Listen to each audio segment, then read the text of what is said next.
Let us begin with a prayer from the Upanishads. This is on page 48 of this book, the Universal Prayers, the first one on that page.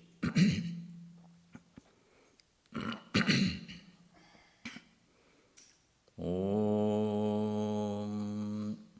Apyayantu mamangani vak pranaschakshushrodram athabalam indriyani cha sarvani sarvam brahma upanishadam maham brahma nirakuryam Mama Brahma Nirakarot Anirakaranamastu Anirakaranam me astu Tadatmani Nirateya Upanishatsu Dharmaste Mayi Santu Te Mayi Santu Om Shanti Shanti Shanti. I pray to the Divine Lord that all parts of my personality, my body, mind, sense organs, the vital force, may all those become stronger and function in perfect concert. This whole physical universe, the creation, experienced by the mind through the sense organs, is nothing other than the ultimate reality described as Brahman in the Upanishads. May I not reject this truth. This has been verified innumerable times by many, many sages, separated by centuries and continents. May I accept this as a truth and proceed with dispatch to experience this truth in my life, in this very life. As I am engaged in this lofty effort of experiencing my divine nature, may all the virtues described in the Upanishads, virtues such as truthfulness, strength, purity, and straightforwardness, may all those virtues come to me and reside in me. May all those virtues come to me and reside in me. Om Shanti Shanti Shanti. Om, may there be peace and joy in our hearts, Adhyatmika Shanti. May there be peace and harmony amongst all beings, Adi Bhautika Shanti. And may there be peace everywhere in nature, Adi Daivika Shanti. Good morning and welcome to this Sunday service. For some time, we have been studying the teachings of the great sage Ashtavakra. Ashtavakra was a Brahmagyani from even before he was born. When he was still in the mother's womb, he was already a Brahmagyani. And the king, Janaka, was ruling the kingdom at that time. And Janaka and Ashtavakra became very close friends, Vedanta friends. It's a long story. We have gone through that, some of it earlier. So the conversation between two Brahmagyanis, Ashtavakra and Janaka, both were knowers of Brahman. That is what this book, Ashtavakra Samhita, is. There are 298 verses in 20 chapters, and we are going to study some of those teachings of Ashtavakra to Janaka and Janaka's experience as he explains it himself. So far, we have studied, just to do a very quick review of what you have done so far. It's been about 3 weeks since we met last time. The conversation begins with Janaka's questions. Janaka asks Ashtavakra 3 questions. Janaka's questions were, Katham jnanam avapnoti. How can one achieve self-knowledge? Jnanam here means knowledge of the self, that we are the divine. The Upanishad says you are that, you are not the body, mind, you are that Brahman, you are Atman. That knowledge, how can one gain? Katham jnanam avapnoti.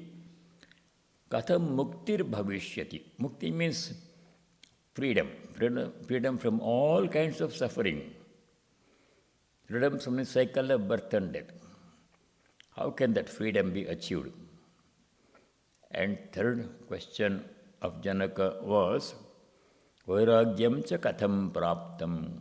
Vairagya means renunciation of all that is not real. How to achieve that renunciation of everything that is unreal? Everything is unreal from the Vedantic points of view. The whole universe itself is unreal, including our bodies, minds, our possessions. All these are upadhis, added on adjuncts. They are not our intrinsic nature. We are not that. How to gain that renunciation? These 3 questions Janaka asked at the beginning of their conversation. In response to these questions, Ashtavakra gives a set of 6 instructions in one verse. 6 instructions, very practical things that we all can and have to do, practice in our daily lives. Those instructions are, first one is to give up attachment to all sense objects. Ashtavakra says to Janaka, Mukti michasi chet tata vishayan vishavatyaja. O dear Janaka, if you desire liberation, mukti michasi chet, then what you have to do, first thing you have to do is give up all sense objects. He says, give up all sense objects. Vishayan vishavatyaja, as if they were poison. Literally, we cannot give up all sense objects. This body itself is a sense object. The food we eat, the clothes we wear, everything is sense object. You can't physically give them up. Much of them you can give up. They are unnecessary. But the intent was, Janaka's and Ashtavakra's intent was, we should give up attachment to all sense objects. You can have them, minimum things required, necessities, but no attachment. They are there for a certain purpose, they serve a certain purpose. The body is there, given to us as a very precious gift by the Lord for a certain purpose, namely to know our divine nature, to realize God. For that purpose, it has to be used. Likewise, all other sense objects that we have, they have a certain purpose, they fulfill a certain need, and for that purpose, to fulfill that need, we use them, and then we don't become attached to them. Once their work is done, we are no longer are connected with them. That is first instruction. Mukti michasi chet tata, O dear, if you wish liberation, vishayan vishavatyaja, very important and very difficult to practice also. Then in the second line, Ashtavakra gives 5 different things that we have to do. These are simpler instructions. We can also, all of us can do most of it. What are the 5 things that we have to do?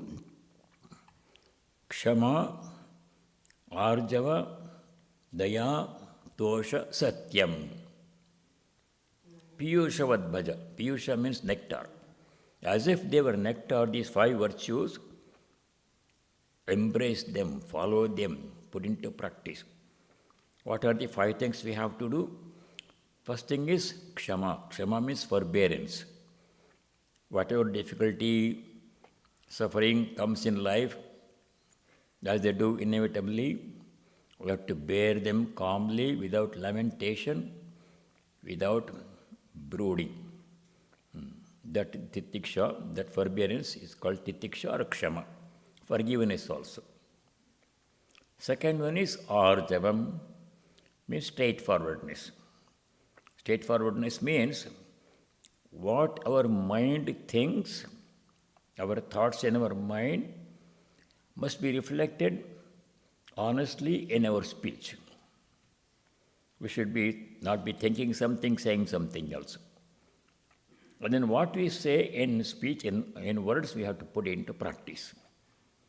That means our thoughts, speech and actions must all be the same. Thinking something, saying something else and doing something entirely different is harmful, not conducive to spiritual life. Arjava, that one, transparent personality. Second one, Kshama Arjava, Daya, compassion. Compassion towards all beings, not only human beings, not only good people, compassion towards evil people, wicked people. You have to, not hatred but compassion. I should pray for them. Daya, compassion towards people, animals and plants, especially towards animals. No trace of cruelty towards any of the beings should be in our minds. Kshama, Arjava, Dayam, compassion. Tosham, fourth one. Tosham means contentment. Santosha, Tosha, Tushti, they're all contentment. Content, being content with what we have and not being greedy for more things. Opposite of contentment is greed. Greed can kill a person. In Bhagavad Gita, we study all these things. Kama, Krodha, Lobha. These are 3 gateways to suffering. In the 16th chapter, Bhagavan Sri Krishna says in the Gita, there are 3 gateways to Naraka. Trividam Naraka Syedam Dwaram. You studied, some of you studied that one. So greed is very bad. Should not be. We should not have greed. Be content with what we have. Happily be content with what we have. More possession does not necessarily translate into more happiness. That's the misunderstandings that some people have. If I have more money, bigger house, bigger property, I'll be happier. It's not true. Kshama, Arjava, Daya, Tosha. 5th one is Satyam. Kshama, Daya, Tosha, Satyam means truthfulness. Under all circumstances, we should be truthful. Sri Ramakrishna says, many places in his teachings, truthfulness alone is the austerity in the Kali Yuga. Even those who are engaged in business practices, they should also observe truthfulness. Very important instruction. It is the very first instruction that we read in the Upanishads, Taittiriya Upanishad. Satyam vada, always speak the truth. Dharmam chara, always follow dharma. Those instructions. Patanjali, in his Yoga Sutras, describing the first step, first of the 8 steps, Yama, 5 disciplines. Ahimsa, Satya, Asteyam, Brahmacharya, Aparigraha. These 5 he extols as the most important virtues for any spiritual seeker following any path. And he calls them, these 5 disciplines, of which truthfulness is one, Patanjali calls them Sarvabhauma Mahavrataha. Sarvabhauma means relevant in all places in the world. It is never out of vogue, out of fashion in any place, whether you live in America or India or some other place, in the forest, in the city, truthfulness is absolutely should be followed under all circumstances. And then, under whatever circumstances we live, you have to follow truthfulness. There is no exception to that. Kshama, Arjava, Daya, Tosha, Satyam. These disciplines, Ashtavakra says, Piyushavad Bhaja. Embrace them, practice them as if they are nectar. These are the practical instructions that Ashtavakra gives in the first chapter. After this, he gives one more very important instruction that we studied earlier. This is verse number 11 in the first chapter of Ashtavakra Samhita. There, Ashtavakra says, what you think that you will become. What we are at this moment, what I am at this moment, this personality, happy, unhappy, good or bad, whatever I am, this is all my own making. I built this personality impression by all my actions, speech and thought. Every time I think something, say something, do something, it leaves an impression in my mind. And the sum total of all those impressions is my character, my personality. So we should be careful about what we think and what we say and what we do. There in that verse number 11 in chapter 1, Ashtavakra says, Mukta bhimani mukto hi baddho baddhapi manyapi. Mukta bhimani means a person who thinks I am free, mukta. I am the child of God. What can bind me? I am free. What binds me? The mother is protecting me. I am the mother's child. Sri Ramakrishna is protecting me. I am the child of the king of the kings. What can bind me? I am free. Asserting like this, one becomes free. What we think, that we become. Our thoughts shape our personality every moment. Baddho baddhapi manyapi. If a person thinks he is bound, baddha means a bound person. I have all these problems, I am limited, I cannot do this, I am so weak, I am this and that. If a person dwells on one's own limitations and shortcomings and thinks I am bound, bound he will become. We make ourselves what we are, and we can, by thinking only pure thoughts, positive thoughts, we can shape our future. We can reach God. Positive thinking. Nowadays, all these motivational speakers speak about positive thinking. Many books. Ashtavakra said that in one simple statement in this 11th verse. Muktabhimani muktoi buddho buddhapi manyapi. And it says, Kim mudanti yaha satyam, satya iyam. Yamati sagatir bhavet. Very important statement. Kimadanti means an adage, what wise people say, common wisdom statement, adage. Kimadanti satya, yam kimadanti satyam. This adage is true. What is the adage? Yamati sagatir bhavet. Very important phrase to remember. As my thought is, so my destination. Where I go depends upon what I think. My future depends upon my present thoughts, actions, and speech. Very important instruction that we can apply every moment in our life. Up to this, all the practical instructions Ashtavakra gives in the first chapter. Then he gives to Janaka, much of his teaching is about our true nature. You are that. The entire essence of Ashtavakra's teachings that he gave to Janaka we can see that nicely summarized by Shankara in the Nirvana Shatkam, Kusumji sang so nicely. 6 stanzas of Nirvana. I am not the body, I am not the mind, I am not the sense organs. Manobuddhi ahankara chitta aninaham. I am not the sense organs, Srotra, Jihva, Grana, Netra, eyes, ears, and nose and tongue. None of these things. Then what am I?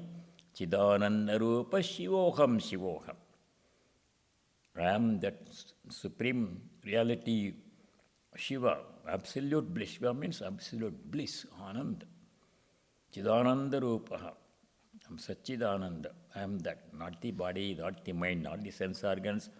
I am not bound by the 4 stages of life, Brahmacharya, Grihastha, Vanaprastha, Sannyasa. These don't bind me. They are all at the body-mind level only. It's the mind that thinks I am a sannyasi, or I am a grihi, I am a householder. It does not test the Atman. The Atman has no such different phases of life. It's all one continuous pure consciousness, Ananda.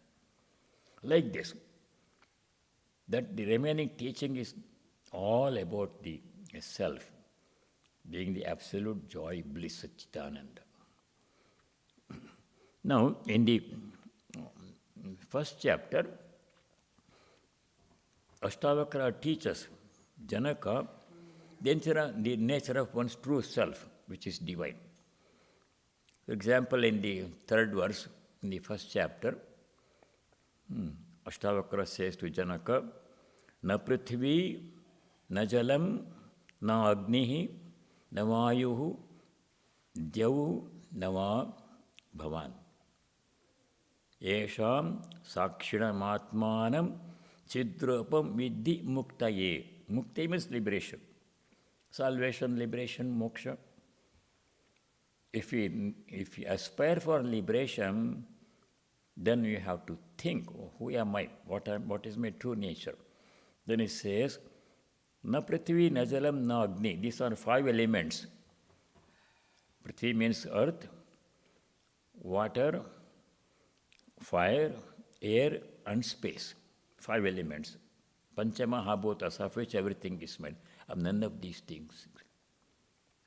The body is made up of these 5 things. The mind is made up of these 5 things. I am none of those. I am Chidanandarupa Shivoham Shivoham. Yesham Sakshinam Atmanam. I am the witness of all these 5 things. I am witness for the whole universe.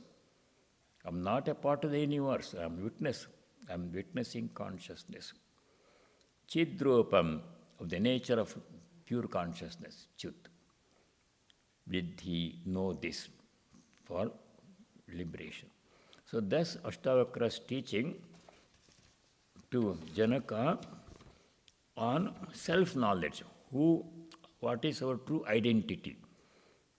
Most of the people, most of the time think we are the body and the mind. That's our whole life transpires, which is a total ignorance, misunderstanding. You are none of this, what we think. We are we? Chidanandarupa Shivoham Shivoham. Shankara put it very nicely. You can't surpass Shankara's expression for its beauty and succinctness. In a few words, he conveys a sublime philosophy very nicely. I am that Chidanandarupa Shiva. I am that Shiva. Then Ashtavakra continues his teaching. The 4 categories, social divisions, Brahmana, Kshatriya, Vaishya, Shudra. It's in general all societies, but in different ways. The classification, the distinction manifests in different ways. Vipradikaha. Vipra means a Brahmana who has studied who has gone through the rituals. Vedapati bhaved vipraha. Vedapati means one who has studied the Vedas. Such a person is a Vipra, a Brahmana. Natvam Vipradika. You are not any of this Brahmana, Kshatriya, Vaishya, Shudra. That all belongs to the body-mind levels of ignorance. You are the Atman. Varno nashrami naksha gochara. Varna. These are the four varnas, four categories in society. Now, ashrama means different stages of life. Traditionally, in our Sanatana Dharma Hindu thinking, a person goes through four stages of life. Brahmacharya stage, studentship, when the only purpose is to observe celibacy, and Brahmacharya means observing celibacy and gaining knowledge. No other concern at that time, when one is a student. Then one becomes a householder, grasta, marries and has a family.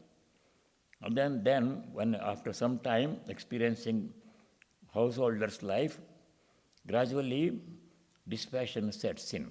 If you go through, examine all our experiences and reflect on our experiences, which is what we are supposed to do, then we learn the undependable nature of everything. Vairagya will come. That's the purpose of householder's life is not only to enjoy but to reflect and develop dispassion. By the time you are finished with householder's life, you are ready for vanaprastha. Vanaprastha means literally going to the forest. Those days people are going, even kings used to go to the forest, giving their kingdom, entrusting their kingdom to the eldest son, prince, and the king and queen would repair to the forest, spend their time in contemplation on the divine. No, it is not practical. We can do that same thing in our own place. We can downsize and go to a smaller apartment, sell the big house, and we need so many cars. We just keep on simplifying, downsizing, and spending our time more and more in contemplation. Vanaprastha. You are not that. That does not belong to the Atman. It's all at the mind level only. Body-mind level only. Ashrami, and then sannyasa. Some people take monastic vows to pursue spiritual life full time with no other concerns and responsibilities, depending upon society for their support. That is sannyasa, monastic life. That also Atman does not have any sannyasa. Body, mind has sannyasa. You are none of these. The four stages of life don't apply to you. Then he continues, Ashtavakra continues his teaching in the first chapter. Then he says, this verse number 16 in chapter 1, Tvaya vyaptamidam vishvam Tvayi protam yatharthataha Shuddha buddha swarupastvam Magama kshudra chintatam. You pervade this universe. Tvaya idam vishvam yaptam. By you this whole universe is pervaded. The body does not pervade the whole universe. Body is a very small part, infinitesimal part of the universe. But as consciousness, as the self, as pure consciousness, whole universe. How we pervade the whole universe? Not in the body mind sense, but as consciousness. Same consciousness in me is same infinite consciousness everywhere in all bodies. Speaking in devotional terms, in terms of personal God, devotees say, same God is present in all. One divinity present in all. Jnani says same consciousness pervades the whole universe. In the Gita, Bhagavad Gita, Sri Krishna says, in 13th chapter, second verse, there he says, I am present in the bodies of all human beings. 13th chapter, verse 2 and 26, 27, all those places. I am present in the bodies of all the beings. Kshetrajnam chapi mam nidhi sarva kshetreshu bharata. In all the bodies, not only human bodies, animal bodies, plant bodies, inanimate bodies, whole of nature, earth, sun, moon, stars, everything. All of these bodies, I pervade them, present in them. How is it possible? A simple example is given. Supposing you take a ring, gold, made of gold, people wear ring, and that ring is made of gold. The gold pervades the entirety of the ring. Whole ring is made of gold, present everywhere in the ring, is present. But you don't call it gold, you call it ring. Why gold becomes a ring? When gold becomes a ring, when it's given a name, shape and form and function. when the gold is made into the shape of a ring that can be worn on the finger, is called a ring, then gold is called ring. It's still gold. Whether you make a ring from gold or a necklace or a earring or whatever from gold, gold is gold. But you call it by different names. This is called ring, this is called earring, this is called necklace. What is the difference between necklace and gold? No difference materially, same material. But what makes it different, what makes a ring different from gold is the name and form that are superimposed on the gold. The name and form that makes things appear different. One consciousness appearing as many different things, as people, as animals, as plants, as nature, as earth, sun, moon. You are that only one. Your true nature is that. The other things are simply superimposition of names and forms and functions. Truth is, I am that, pure consciousness. So he says, Tvaya vyaptam idam vishram, verse number 16 in chapter 1. Ashtavakra's instructions to Janaka. By you the whole universe is pervaded, just as the whole ring is pervaded by gold. Tvayi protam yatha arthataha. This whole universe exists in you. How is it possible? How can the whole universe exist in me? Not in the body. Body does not contain the whole universe, a limited thing. But as pure consciousness, whole universe. How is it to understand this one? How the whole universe is contained in me? We see the example. Supposing a person has a dream in sleep. The person is sleeping alone in the bedroom, but he is experiencing a dream. In the dream, whole world appears, dream world appears. That person is there, dreamer is there, and other people come and play a part. There is enjoyment, party, there is some suffering, there is laughter and crying, and whole thing happens in the dream, and it is real. When we are experiencing dream, it is real. We don't know it is real. But what happens to all the people who came in our dream? Supposing a tiger comes in the dream, what happens to tiger when I wake up? Is it hiding in the closet? No. It all went back to the same place where it came, the mind. It's the mind that projects the whole universe, sees different things, and the whole universe goes back into the Chitta, into the Atman. Like a dream world. Dream world is projected, everything happens, good, bad. Dream world is withdrawn, only sleeper remains. Before he went to bed, the sleeper was there. During dream, the sleeper was there alone. Nobody was there, nobody came, no tiger came, nothing came. And when the dream ends, it's still the same person. That is Sachidan, I am alone. That you are, he says. So thus, Ashtavakra gives the teachings, essence of Advaita Vedanta in the first chapter. Now what happens in the second chapter is very interesting. After listening to Ashtavakra's teachings, Janaka realizes that he is not the body mind, he is the Brahman, he is the Atman. Janaka gets self-knowledge after listening to Ashtavakra's teachings. It does not happen in a moment. Lifelong preparation has been done by Janaka, over many lifetimes. Culmination in this life.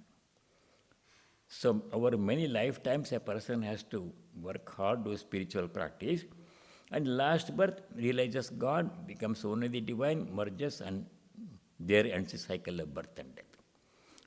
Sri Ramakrishna said, a very optimistic, very nice message, that those who come here, this is their last birth. Here means to him. But what about people like us who could not meet Sri Ramakrishna personally in a physical sense? But we have taken his name, we are trying to be devoted to him, we try to follow his teachings to the extent we can, and we take total refuge in him. Accepted him as our guide, as our guru, as our father, as our mother, everything is he. So that is the good news. That Janaka had that experience in this life. He became a Brahmajnani. Then when he becomes a Brahmajnani, he tries to explain his experiences. What does it feel like being a Brahman, not a body and a mind? Transcending body-mind consciousness, if a person experiences divine nature, how does it feel? How to express that one? That means, for example, Sri Ramakrishna used to go into samadhi every now and then. Then he was totally silent, body would almost stop functioning, even breathing could not be seen, stillness. He was experiencing samadhi, oneness with divine, no body consciousness, nothing. Then when people asked him, Thakur, what do you feel when you go into samadhi? He couldn't explain. He has had the experience on a daily basis, but still he could not explain what does it feel like to be in samadhi. Our experiences cannot be put into words. Not only samadhi experience, not only Atma-jnana self-knowledge cannot be explained even by those who have it, even ordinary experiences cannot be explained to other people. We'll come to that. Sri Ramakrishna says, everything is defiled by the tongue. We like to talk about everything in the world, good and bad and all kinds of things, we like to talk about it endlessly. Only Brahman remains undefiled. We cannot say anything about Brahman. No description is possible of Brahman. How do we know then? Only by experiencing it. These things have to be known by experience only, not by reading about it, samadhi and self-knowledge in books, etc. They help in the beginning stage to some extent. That's why we say here expressions such as mano vacha magocharam, avang manasa gocharam. We see these expressions in the Gospel also, in other scriptures. This experience of being the self, our true nature, cannot be put in words. In the Taittiriya Upanishad, there is a very nice passage. There the Rishi says, Yato vacho nivartante aprapya manasa saha anandam brahmano vidvan nabibeti kutascha neti. There the Rishi says, the mind, manaha, the mind, vacha, the speech, they both go to ascertain what Brahman is. But they both came defeated, failed in their attempts to know Brahman. Mind cannot think what of Brahman is. It's not in thoughts. You cannot capture in thoughts what Brahman is. Beyond the domain of the mind, speech can much less experience what Brahman is in words. Thoughts and speech cannot capture, describe Brahman. Then how is it Brahman to be known then? Only by experiencing it. How to experience that one? By doing some kind of spiritual practice. Jnana yoga, bhakti yoga, whatever you do. To gain the experience, that only gives our true knowledge. That cannot be put in words. What to speak of that? Even ordinary experiences. Supposing I have toothache, and I'm telling, I have toothache, it's hurting here. And I tell somebody, that person, young person, has not had any tooth problem so far. It may come later, but so far he has no toothache. How does he know? How can I explain my toothache to him? If he himself had toothache, then he knows what I mean. But if he had never had toothache, some people are fortunate, they don't have any toothache. To them, how can I explain my toothache or stomachache? Not possible. So sometimes I give another example. It's just like a very young, first-time young mother. Young woman has given birth to her first child. And she's holding her newborn baby close to her chest. You can see the joy in her face. That joy that she is experiencing, if you ask her, how do you feel, what can she say? Unless another person has the same experience of being a mother, only that person can understand.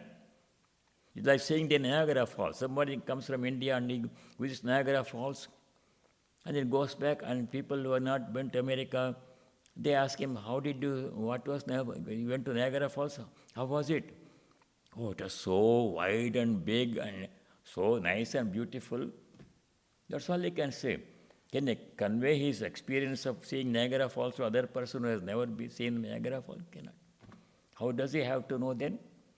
By himself going to Niagara Falls and experience Anubhavika Vedyam. So this is what we read in the Upanishad. Janaka is trying to explain his experience of self-knowledge. But it's an impossible task. In the Upanishad we read, in the Kenopanishad, there's a very nice verse. A group of students go to a element teacher, a Brahmajnani, teachers. Students are seekers. They go to a teacher and ask him, Sir, can you please explain Brahman? What is it like to get knowledge of Brahman? And the teacher has Brahmajnana, experience. But how can you explain that to him? Can't be put in words. Even ordinary experiences cannot be put in words. What to speak of Brahmajnana, self-knowledge? Then he said, this is what the teacher says to the students who ask him to explain what self-knowledge means. What does it mean to be like Brahman? He says, Na tatra chakshur gacchati, na vag gacchati, no manaha, na vidmo, na vijanimo, yatha etadanushishyaat. Teacher confesses, Brahmajnani teacher confesses to the seeking students, Na tatra chakshur gacchati, eyes cannot go there, I cannot see Brahman. Na vag gacchati, speech cannot capture Brahman. In words I cannot explain what Brahman is, Brahmajnana is. No manaha, mind cannot go there. Like even cannot think in mind what Brahman is like. Beyond the mind also. Navidmo, navijanimo, I don't know, I don't understand. Yatha etad anushishyat, how to instruct about Brahman to you, I cannot figure out. You have to know it yourself. I can tell you how to gain the experience. I can tell you sadhana, spiritual practice, everything to do. You do that one, you get the experience, then you will know. But I can't put in words my experience. So in this way, self-knowledge cannot be explained.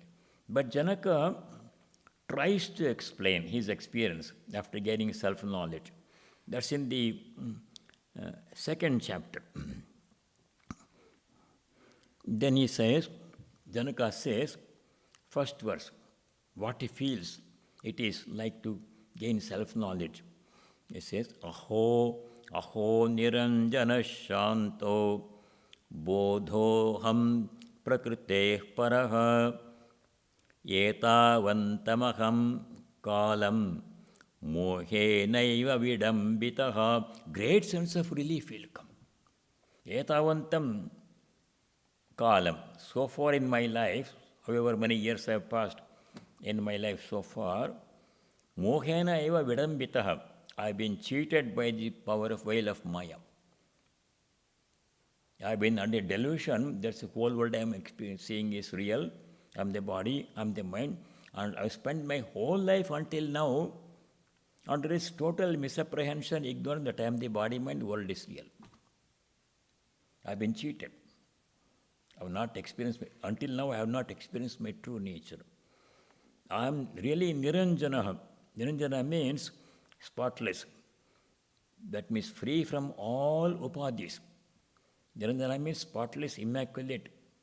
Body, mind are not spotless, full of impurities. Mind also. Brahman is absolutely spotless. That means no upadhi, no sattva, rajas and tamas for Brahman. Beyond the three gunas. No upadhi for Brahman. Body, mind have all kinds of upadhis, attachments and impurities and good thoughts and bad thoughts and pain and pleasure. That's fate. That is the fate of the body, mind. Atman and none of this. Niranjanaha, Shantaha, absolutely peaceful. Brahman. When a person gains self-knowledge, experiences total, permanent, unconditional peace. Not the ordinary worldly peace that we experience from time to time. Our ordinary worldly peace, when I say I am peaceful, that means nothing is bothering me at this moment. But that will, next moment it will change. Something happens to upset my peace. I become disturbed. That's not true peace. The peace we get from worldly happiness, temporary freedom from problems for some time, short-lived peace, that is not peace at all. True peace comes only by knowing our true infinite Brahman nature. That kind of peace cannot be explained in words. Christians call it peace that passeth understanding. We can't explain that peace. We only know worldly peace, temporary, now and then. That's not true peace at all. Shantaha, bodhaha, and pure consciousness. Not the body, not the material. Body, mind is all material.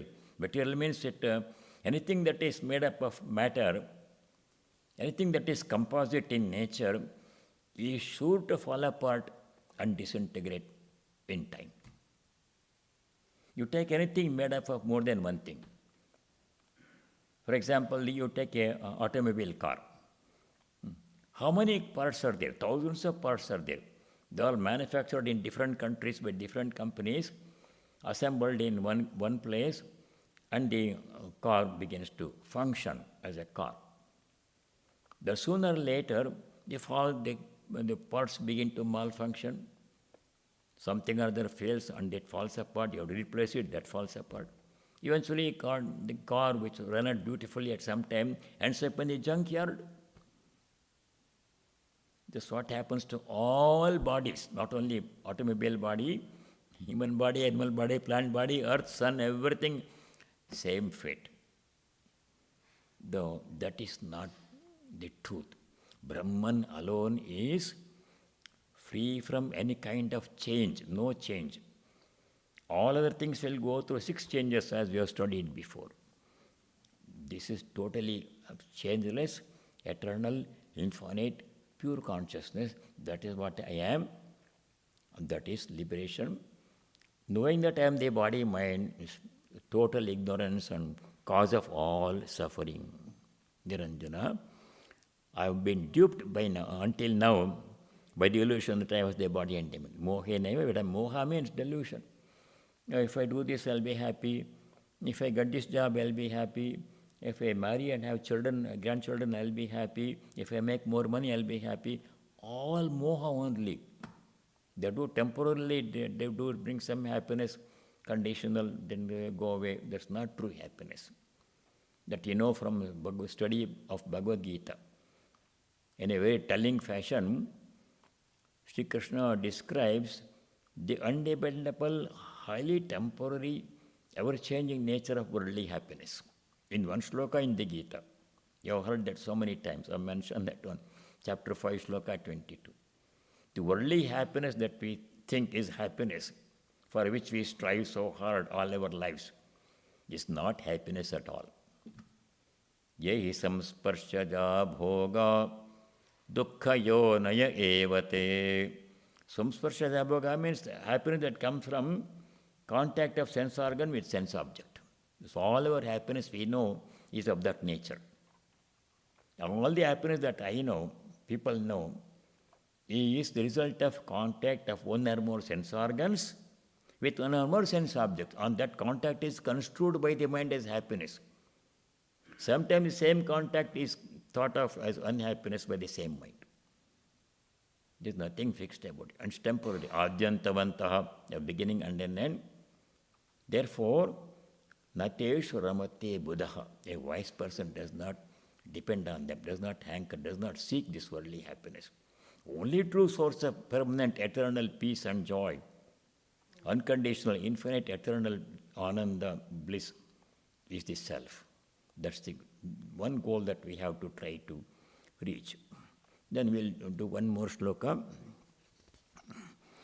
This whole world which we are seeing as a separate entity, ordinarily we think God is separate, world is separate. World is separate from God. That's what an ordinary person thinks. But jnanis say there is no such thing as a separate world. All Brahman itself appears as the world. There is no separate thing apart from Brahman. The world is not a separate, independent entity. The same thing appears as something else due to ignorance. Veil of Maya covers it. Just like a rope appears as a snake in darkness, semi-darkness. There are now two different things, rope and snake. Only rope is there. That appears something else, different from what it actually is. In the same way, only Brahman is there. Infinite, eternal, pure consciousness. Due to the power of Maya, ignorance, we see Brahman as the world of names and forms, good and bad, pain, pleasure. That ignorance can be removed, and when it removed, we experience the eternal peace and joy of knowing the Brahman. That is explained in the 4th verse in the 2nd chapter by Janaka. Janaka is explaining his experiences. Yatha nato yato bhinnas taranga phena budbuddha atmano natatha bhinnam vishwamatma vinirgatam. Janaka says, his experience is explaining. Just as the waves, taranga means the waves on the surface of water, on the surface of the sea or ocean. Phena means the foam that you can see on the edge of water. Budbuddha means the bubbles. All of them appear on the surface of water. Are they different from water? They are actually they are all water only. Names and forms and appearance are different. In the same way, whatever we see in this world, so much variety, infinite variety, good and bad, good people, bad people, highly, extremely good and bad, all those things that we see, infinite variety of things, they are not different from Brahman. Just like the waves and foam and the bubbles are not different from water. The same thing appearing in that way. Atmano natatha bhinnam. This world is not separate from the Atman. Vishwam atma vinirgatam. This whole world is contained in Brahman. Just as the snake which you are seeing, really it is not a snake. It's a rope. But due to ignorance, we see it as a snake. There's no snake at all. Only rope is there. The world is like a snake, frightening. So much suffering, this challenge and that problem, enjoying, crying, sometimes a little bit enjoying. None of it is actually absolutely true. It's all like this snake. It will disappear in a trice, in a moment. The moment we achieve self-knowledge, everything is only Brahman remains. This was the truth all the time. I just did not know. That realization comes. In that way, Janaka explains his experiences. Really, it cannot be explained in words, but as much as he can. That is Janaka's response to Ashtavakra's teachings given in the 1st chapter. We shall stop here. Prakyati going to sing? Yeah, you can sing.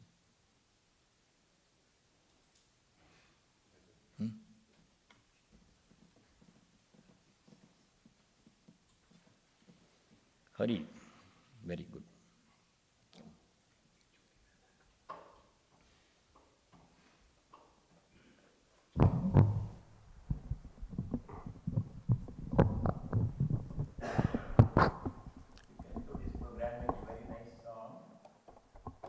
By Hari and Prakyat.